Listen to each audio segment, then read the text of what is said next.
ಇನ್ನು ಕ್ಲೈಮ್ಯಾಕ್ಸ್ ಹಂತಕ್ಕೆ ತಲುಪಿದೆ ಕಾಂಗ್ರೆಸ್ ಸಂಪುಟ ವಿಸ್ತರಣೆ. ಇವತ್ತು ಸಂಜೆಯೇ ಈ ಒಂದು ವಿಚಾರಕ್ಕೆ ಸಂಬಂಧಪಟ್ಟ ಹಾಗೆ ದೆಹಲಿಗೆ ಸಿಎಂ ಡಿಕೆಶಿ ಡಿಸಿಎಂ ಪ್ರಯಾಣ ಮಾಡ್ತಾ ಇದ್ದಾರೆ. ಹೊಸ ಲಿಸ್ಟ್ ಮಾಡಿಕೊಂಡು ದೆಹಲಿಗೆ ಡಿಕೆಶಿ ಪ್ರಯಾಣ ಬೆಳೆಸಿದ್ದಾರೆ. ಡಿಕೆಶಿ ಪಟ್ಟಿಗೆ ಹಾಗಾದ್ರೆ ಹೈಕಮಾಂಡ್ ಗ್ರೀನ್ ಸಿಗ್ನಲ್ ಕೊಡುತ್ತಾ? ಬುಧವಾರ ಸಚಿವ ಆಕಾಂಕ್ಷಿಗಳಿಗೆ ಹಾಗಾದ್ರೆ ಶುಭ ಸುದ್ದಿ ಸಿಗುತ್ತಾ? ಯಂಗ್ ಟೀಮ್ ಕಟ್ಟೋದಕ್ಕೆ ಹೈಕಮಾಂಡ್ ಹೆಚ್ಚು ಒಲವನ್ನ ತೋರಿಸಿದೆ.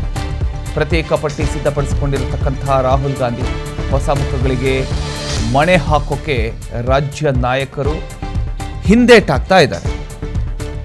ಹೈಕಮಾಂಡ್ ಒಂದ್ ಕಡೆ ಹೊಸ ಮುಖಗಳಿಗೆ ಅವಕಾಶ ಕೊಡಬೇಕು ಅನ್ನುವಂಥ ಯೋಚನೆ ಮಾಡಿದ್ರೆ, ರಾಜ್ಯದ ನಾಯಕರು ಹಳೆಬ್ರಿಗೆ ಹೆಚ್ಚಿನ ಒಂದು ಅವಕಾಶ ಸಿಗಬೇಕು ಅನ್ನುವಂಥ ದೃಷ್ಟಿಯಲ್ಲಿ ಈಗ ಹೈಕಮಾಂಡ್ ಮುಂದೆ ಮನವಿಯನ್ನ ಮಾಡ್ಕೊಳ್ತಾ ಇದೆ. ಆದರೆ ಏನು ನಿರ್ಧಾರ ಆಗುತ್ತೆ ಅನ್ನೋದನ್ನ ಕಾದು ನೋಡಬೇಕಾಗಿದೆ. ಕರ್ನಾಟಕ ಕಾಂಗ್ರೆಸ್ ರಾಜಕೀಯದಲ್ಲಿ ಈಗ ಅತ್ಯಂತ ಕುತೂಹಲ ಮೂಡಿಸಿರ್ತಕ್ಕಂಥ ಪ್ರಶ್ನೆ ಅಂದರೆ ಸಂಪುಟ ವಿಸ್ತರಣೆ ಯಾವಾಗ, ಯಾರಿಗೆ ಸಚಿವ ಸ್ಥಾನ ಸಿಗತ್ತೆ, ಯಾರಿಗೆ ನಿರಾಸೆ ಆಗತ್ತೆ, ಈ ಎಲ್ಲ ಪ್ರಶ್ನೆಗಳಿಗೆ ಉತ್ತರ ಸಿಗ್ತಕ್ಕಂಥ ಸಮಯ ಈಗ ಹತ್ತಿರ ಬರ್ತಾ ಇದ್ದಂತೆ ಕಾಂಗ್ರೆಸ್ ಸರ್ಕಾರದ ಬಹುನಿರೀಕ್ಷಿತ ಸಚಿವ ಸಂಪುಟ ವಿಸ್ತರಣೆ ಈಗ ನಿರ್ಣಾಯಕ ಹಂತ ತಲುಪಿದೆ. ಮುಖ್ಯಮಂತ್ರಿ ಡಿಕೆ ಶಿವಕುಮಾರ್ ಹಾಗೂ ಉಪಮುಖ್ಯಮಂತ್ರಿ ಡಾಕ್ಟರ್ ಜಿ ಪರಮೇಶ್ವರ್ ಇವತ್ತು ಸಂಜೆ ದೆಹಲಿಗೆ ಹೋಗ್ತಾ ಇದ್ದಾರೆ. ಸಂಪುಟ ವಿಸ್ತರಣೆಗೆ ಸಂಬಂಧಪಟ್ಟ ಹಾಗೆ ಹೊಸ ಪಟ್ಟಿಯೊಂದಿಗೆ ಅವರು ಹೈಕಮಾಂಡ್ ಅನ್ನ ಭೇಟಿಯಾಗ್ತಾ ಇದ್ದಾರೆ. ಇದರಿಂದ ರಾಜ್ಯ ರಾಜಕೀಯದಲ್ಲಿ ಮತ್ತೊಮ್ಮೆ ಚಟುವಟಿಕೆಗಳು ಹೆಚ್ಚಾಗ್ತಾ ಇದೆ. ಈ ಬಾರಿ ಸಚಿವ ಸ್ಥಾನಕ್ಕಾಗಿ ಹಲವರು ತೀವ್ರ ಲಾಬಿಯನ್ನು ನಡೆಸ್ತಾ ಇದ್ದಾರೆ. ಹಿರಿಯ ನಾಯಕರು ಮೊದಲ ಬಾರಿಗೆ ಅವಕಾಶ ನಿರೀಕ್ಷಿಸ್ತಿರ್ತಕ್ಕಂಥ ಶಾಸಕರು, ಪ್ರಾದೇಶಿಕ ಹಾಗೂ ಜಾತಿ ಸಮೀಕರಣ ಇವೆಲ್ಲವನ್ನ ಕೂಡ ಗಮನದಲ್ಲಿ ಇಟ್ಕೊಂಡು ಅಂತಿಮ ಪಟ್ಟಿಯನ್ನು ಸಿದ್ಧಪಡಿಸ್ತಕ್ಕಂಥ ಪ್ರಯತ್ನ ನಡೀತಾ ಇದೆ. ಒಟ್ಟಿನಲ್ಲಿ ಹೈಕಮಾಂಡ್ ಯಾರಿಗೆ ಮಣೆ ಹಾಕ್ಬೋದು ಅನ್ನುವಂಥದ್ದು ಕುತೂಹಲ ಕೆರಳಿಸಿದೆ.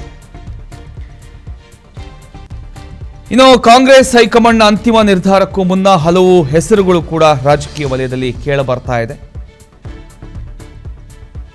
ಯಾರಿಗೆ ಲಕ್ ಸಿಗಬಹುದು ಅನ್ನುವಂಥ ವಿಚಾರಕ್ಕೆ ಸಂಬಂಧಪಟ್ಟ ಹಾಗೆ ಚರ್ಚೆಯಲ್ಲಿರ್ತಕ್ಕಂಥ ಹೆಸರುಗಳಲ್ಲಿ ಹೊನ್ನಾಳಿಯ ಶಾಂತನಗೌಡ, ಚಾಮರಾಜನಗರದ ಪುಟ್ಟರಂಗಶೆಟ್ಟಿ, ಬಾಗೇಪಲ್ಲಿಯ ಎಸ್ಎನ್ ಸುಬ್ಬಾರೆಡ್ಡಿ, ಹಾವೇರಿಯ ರುದ್ರಪ್ಪ ಲಮಾಣಿ, ವಿಧಾನ ಪರಿಷತ್ ಸದಸ್ಯ ಸಲೀಂ ಅಹಮದ್, ವಿಧಾನ ಪರಿಷತ್ ಸದಸ್ಯೆ ಉಮಾಶ್ರೀ, ನಾಗಮಂಗಲದ ಎನ್ ಚೆಲುವರಾಯಸ್ವಾಮಿ, ಅಥಣಿಯ ಲಕ್ಷ್ಮಣ್ ಸವದಿ, ಚಳ್ಳಕೆರೆಯ ಟಿ ರಘುಮೂರ್ತಿ, ಅರಸೀಕೆರೆಯ ಶಿವಲಿಂಗೇಗೌಡ ಸೇರಿದಂತೆ ಹಲವು ಹಿರಿಯ ಹಾಗೂ ಯುವ ಶಾಸಕರ ಹೆಸರುಗಳು ರಾಜಕೀಯ ವಲಯದಲ್ಲಿ ಹರಿದಾಡ್ತಾ ಇದೆ. ಇದರ ಜೊತೆಗೆ ಯಲಬುರ್ಗದ ಬಸವರಾಜ್ ರಾಯರೆಡ್ಡಿ, ಸಾಗರದ ಬೇಳೂರು ಗೋಪಾಲಕೃಷ್ಣ, ವಿರಾಜಪೇಟೆಯ ಎಎಸ್ ಪೊನ್ನಣ್ಣ, ಹುಬ್ಬಳ್ಳಿ ಧಾರವಾಡ ಪೂರ್ವದ ಪ್ರಸಾದ್ ಅಬ್ಬಯ್ಯ, ಮುದ್ದೇಬಿಹಾಳದ ಅಪ್ಪಾಜಿ ನಾಡಗೌಡ, ಹಳಿಯಾಳದ ಆರ್.ವಿ. ದೇಶಪಾಂಡೆ, ಹಾನಗಲ್ನ ಶ್ರೀನಿವಾಸ್ ಮಾನೆ, ಕೊಪ್ಪಳದ ರಾಘವೇಂದ್ರ ಹಿಟ್ನಾಳ್, ಮೊಣಕಾಲ್ಮೂರಿನ ಎನ್.ವೈ. ಗೋಪಾಲಕೃಷ್ಣ,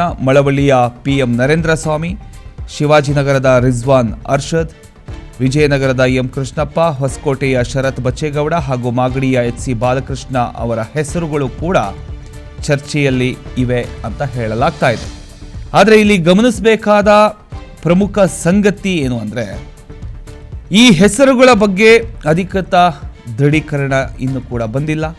ಅಂತಿಮವಾಗಿ ಮುಖ್ಯಮಂತ್ರಿ, ಉಪಮುಖ್ಯಮಂತ್ರಿ ಹಾಗೂ ಕಾಂಗ್ರೆಸ್ ಹೈಕಮಾಂಡ್ ನಡುವಿನ ಒಂದು ಚರ್ಚೆಯ ಬಳಿಕವೇ ಸಚಿವರ ಪಟ್ಟಿ ಪ್ರಕಟ ಆಗುತ್ತೆ.